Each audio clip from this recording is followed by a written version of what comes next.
Hoje vamos falar sobre a importância dos cuidados com a saúde bucal na infância. A Organização Mundial de Saúde revela que a cárie dental é a segunda doença mais comum em todo o mundo, perdendo apenas para o resfriado. Nós convidamos a odontopediatra Annelise Dyer para conversar ao vivo com a gente sobre esse assunto. Doutora, bom dia, seja muito bem-vinda.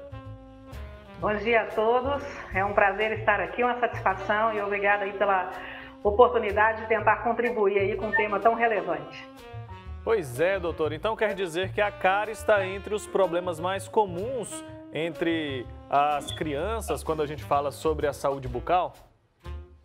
E na verdade existe um esforço mundial, atual. Você citou aí um dado da Organização Mundial de Saúde e há um esforço mundial para que haja essa preocupação, principalmente com a cárie em crianças com menos de 5 anos de idade, que é a chamada cárie de primeira infância, e que pode influenciar sobremaneira a qualidade de vida dessas crianças.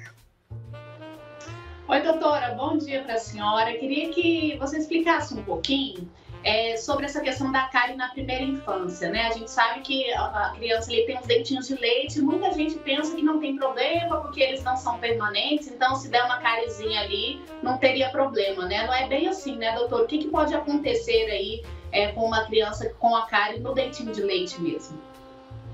Bom dia. Então, na verdade, a cárie que acomete a criança com menos de 5 anos de idade, ela tem algumas características próprias que fazem com que seja um problema de saúde pública importante. Ela é de uma evolução muito rápida, de sinais e sintomas muito agudos, então a criança ela tem uma destruição da estrutura dentária rapidamente, e isso leva a intercorrências na sua qualidade de vida, por dor de dente, a criança falta mais à escola, ela se alimenta mal, e tudo isso pelas repercussões e consequências da cárie.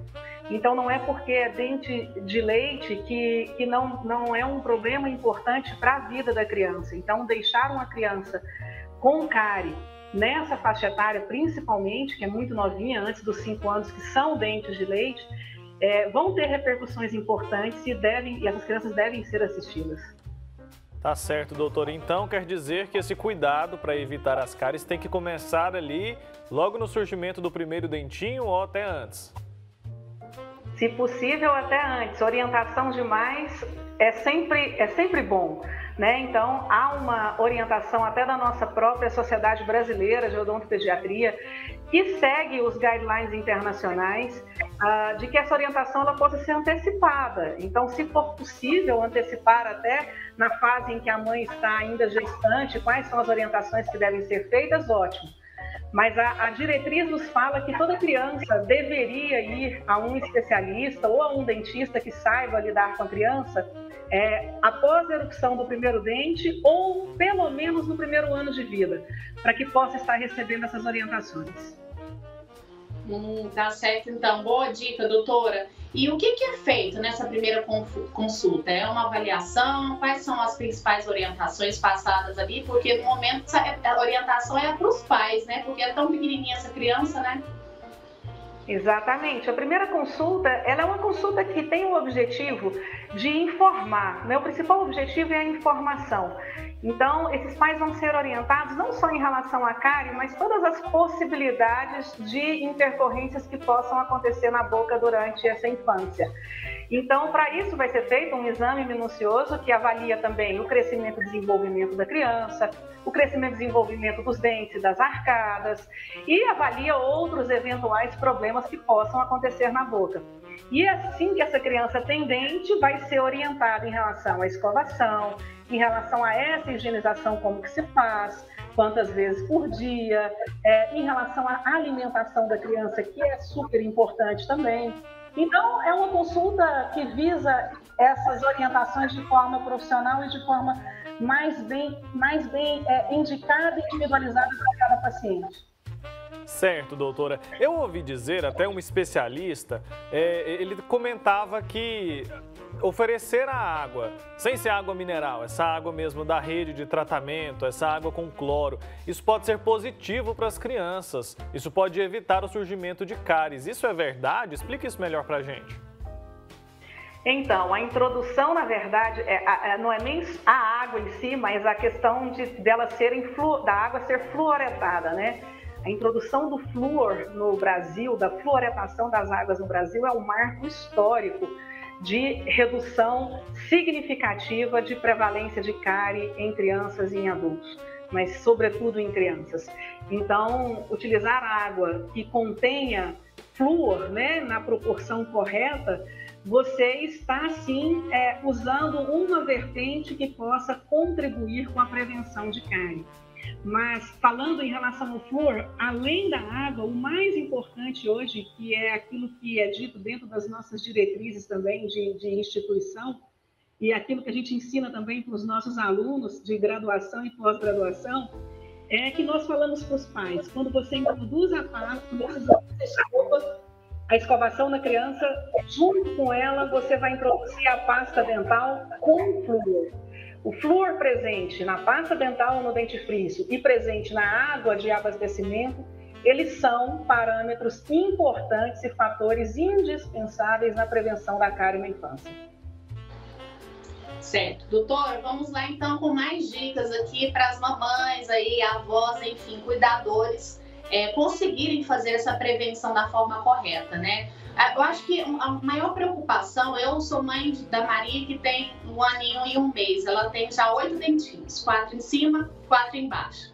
Eu faço a escovação dela pela manhã e à noite antes de dormir, e ela toma a mamadeira antes da escovação. Ela mama, depois escova e depois vai dormir. Tem muita gente que a pessoa, né, dá a mamadeira e a criança já vai dormir ali logo depois de mamar. Isso é errado, ela tem que tentar tirar esse costume aí para fazer essa escovação após a mamadeira. É um risco muito grande dessa mamadeira e depois já ir dormir sem essa escovação, doutora? Então, vamos dar a dica da escovação, né? O que é recomendado em crianças nessa faixa etária? 2 vezes por dia são suficientes. Uma escova dental macia, infantil, com a cabecinha pequena, feita pelo adulto e sob a supervisão do adulto até os 6 anos de idade, e com pasta ou dentifrício que contenha flúor. O que nós recomendamos é que seja uma pasta com a quantidade de flúor, que nós falamos de 1000 ppm de flúor. Na hora que for comprar a pasta, não depende da marca. Você olha lá no verso, se conter 1000 ppm de flúor é uma quantidade suficiente para fazer prevenção. Agora, em crianças que são muito novinhas, colocar pequena quantidade, é quase que como sujar a pontinha da escova com a pasta, não pode fazer aquela onda da propaganda.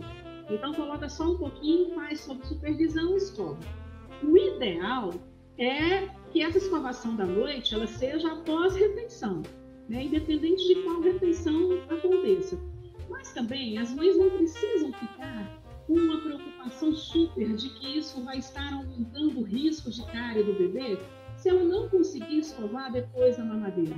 Desde que ela faça 2 boas escovações, uma pela manhã ou na hora do almoço e uma à noite, não vai ser essa mamadeira depois que vai ser o fator preponderante para aumentar o risco dessa criança ter cárie. Existem outros fatores envolvidos e só isso não vai ser suficiente. Mas, se for possível, escovar depois da última refeição, melhor. Certo. E a questão do fio dental, ele deve ser introduzido quando? Na verdade, a escova é indispensável, vamos dizer assim. O fio dental é um esforço a mais de remoção da placa ali entre os dentes, quando os dentes têm contato. Agora eu vou dar um consolo às mães, né? Porque às vezes as mães falam assim, nossa, mas eu já tenho tanta coisa para fazer, eu ainda tenho que conseguir escovar o dente, passar o fio dental, e a gente fala para elas. A maior parte das crianças, em fase de dentes de leite, os dentes não têm contato, né? Os dentes são separadinhos, e isso é bom, é favorável, né? É um padrão que é considerado o padrão ideal. Essas crianças não precisam de fio dental. Agora, a criança que tem o dente com muito contato, o contato mais justo, é recomendado fazer o uso do fio dental pelo menos uma vez ao dia, mas não é nem pensando na questão de prevenção de cárie, não. É pensando na introdução de mais um hábito saudável, de você estar evitando de ficar placa ali e poder fazer uma inflamação em gengiva, mais nesse sentido. Mas assim, se não der, de jeito nenhum, a gente precisa escovar o dente. Escovar o dente é indispensável. Tá certo, doutora. Então vamos aí para mais uma dica para aquelas crianças que têm mais resistente, que não deixam ali a gente escovar direito os dentinhos. Tem alguma dica aí, algum método aí que a gente consiga contornar essas crianças mais resistentes mesmo? Então, o que eu sempre falo, né, e que a gente fala não desista nunca. A gente não pode desistir, porque é igual a introdução do hábito alimentar, que você precisa introduzir, às vezes, uma fruta, uma verdura, e a criança não quer, e o pediatra vai bater na tecla, ofereça todos os dias, né? Então, a gente não pode desistir. Mas é claro que se o hábito de escovação ele for um hábito muito forçado, né, e que você pode até machucar a criança, a boca na hora que a escova escapole, ela pode associar esse hábito a algo desconfortável. Então, a gente tem que tentar associar esse hábito a algo mais confortável possível, de forma mais lúdica, né? Se você tiver outra escova, que você dê uma escova para a criança brincar primeiro, e depois você fala, agora é a minha vez. Crianças muito novas, elas assistem muito o que o adulto faz, né? Então, que você escove o seu dente primeiro e fala, agora vamos escovar o seu, né? Então, tornar esse ato de forma mais agradável, cantar música, falar de forma lúdica, o que tem na boca. A gente brinca muito com o bicho da Zezeca, que se a gente não escovar, a Zezeca vai fazer uma casa no dente, enfim. Tentar tornar esse ato uma coisa lúdica e uma brincadeira, assim como é o banho, por exemplo.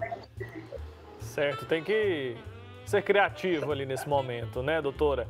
Agora eu quero saber o seguinte, o açúcar é o grande vilão, no caso do aparecimento de cáries, ou isso é um mito? Na verdade, o açúcar é um vilão, né? Então, não é um mito, não. A odontopediatria, ela segue, inclusive, a recomendação da Organização Mundial de Saúde, de que tente se evitar oferecer açúcar para crianças com menos de 2 anos de idade.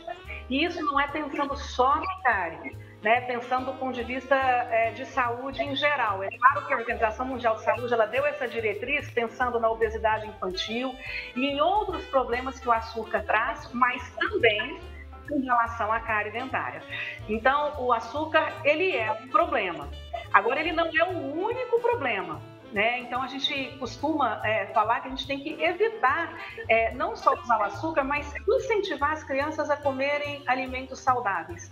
Uma criança saudável, que tem uma boa alimentação, que tem refeições que são variadas, que tem alimentos variados, que faz boas refeições, que ganha peso, que cresce, é aquela criança que tem uma saúde geral, mesmo que em algum momento ela vai experimentar algum alimento que tem açúcar, ou ela vai ter o açúcar no seu dia, em algum momento ele não vai ser um fator tão importante.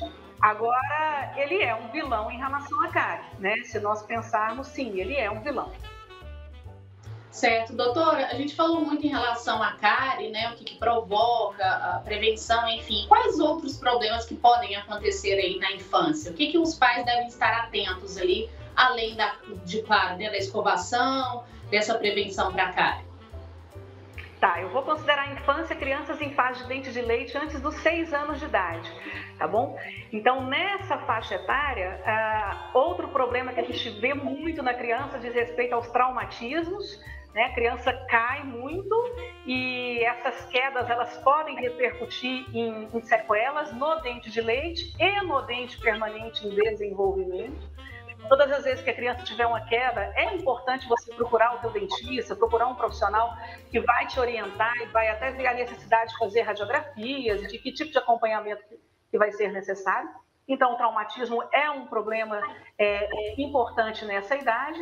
E outros problemas que podem acontecer dizem respeito, por exemplo, à oclusão, né, o desenvolvimento da oclusão, o que a gente tem que avaliar, o que não tem. Existe uma campanha até das sociedades brasileiras de ortodontia e de odontopediatria para que as crianças elas vão ao dentista antes dos 5 anos de idade para que o especialista possa avaliar se ela tem algum problema no desenvolvimento da face que necessite de uma intervenção precoce. Então, também é avaliado isso. E outras doenças de boca que acometem a criança, que na verdade são manifestações sistêmicas que vão vir na boca. Na fase do verão, por exemplo, a gente tem muita criança que tem a primeira manifestação da herpes, que é a gengiva estomatite herpética, a doença de mão, pé, boca, que também vai repercutir em lesões na boca da criança. Então, basicamente, são essas na primeira infância. Tá certo, doutora. E a questão do bruxismo também pode acontecer entre crianças ou não? Pode sim. As pessoas às vezes acham que bruxismo em criança é fisiológico. Não é fisiológico, não. O bruxismo, ele é um sinal. O bruxismo é quando a criança range os dentes dormindo, né? Que é o bruxismo verdadeiro. E é um sinal que outros problemas possam estar acontecendo. E qual que é o problema que hoje nós já sabemos, né, dentro da literatura, que realmente estão associados com bruxismo em crianças? Problemas do sono, distúrbios do sono, problemas respiratórios. Criança que respira mal, ela está mais suscetível a ranger dente à noite, e problemas até gástricos podem estar envolvidos. Muita gente acha que ter bruxismo, isso é um mito, né? A criança pode estar com verme, ou pode ter um problema na oclusão. Isso não tem associação com bruxismo. Bruxismo a gente precisa pesquisar principalmente distúrbio do sono e problema respiratório. Certo. Doutora, só mais uma dúvida em relação à questão dos traumas que a senhora disse, né? As quedas, enfim, bateu ali o dentinho. Se por um acaso esse dentinho sair, né, ou quebrar, o que a mãe deve fazer? É claro que ela vai procurar um especialista, mas se ela só conseguir no dia seguinte, o que ela faz com esse dentinho? Ela guarda? Existe uma maneira mais correta de guardar para preservar esse dente? Então, se o dente quebrar um pedaço do dente, ela pode guardar esse pedaço do dente, e aí ela deve guardar no meio úmido. Não pode guardar ele sequinho no guardanapo. Então, guarda ele no meio úmido para ele não desidratar. Pode ser no soro fisiológico, no próprio leite, se estiver em casa. E ela leva depois no dentista, que o dentista vai ver a viabilidade de colar esse fragmento ou não, né? Agora, se o dente sair da boca total, a recomendação hoje de protocolo é que dentes de leite, eles não devem ser reimplantados por medo de risco ao germe do permanente desenvolvimento, diferente de dentes permanentes, né? Uma criança de 7 anos que o dente saiu total para fora, essa mãe, ela deve procurar um dentista o mais rápido possível, armazenar esse dente também em meio líquido, sem tocar, principalmente na raiz do dente, que é aquela parte de baixo que fica escondida no osso. Então, toca só na coroa, coloca esse dente no soro fisiológico, no leite, e corre para o dentista. Que há uma possibilidade, uma chance grande para que esse dente seja reimplantado. Agora, o reimplante de dentes descidos, a recomendação geral é não reimplantar. Não quer dizer que não haja casos de sucesso com reimplante, mas isso vai ter que ser ponderado com o profissional e com o dentista da criança. Ótima dica, doutora. Agora eu quero saber o seguinte, e alertar, né, mais uma vez os pais, porque todos esses problemas que nós citamos aqui, eles são tratados ali na infância, aparecem na infância, mas podem ter reflexo durante toda a vida da pessoa, né? Ela pode desenvolver depois de adulta um problema ou crescer com um problema no dente por causa dessa falta de atenção quando é pequeno, né? Exatamente. E uma outra coisa importante, sabe qual é? Uma das vantagens de você levar a criança ao dentista quando ela é criança é que ela se acostuma com esse meio.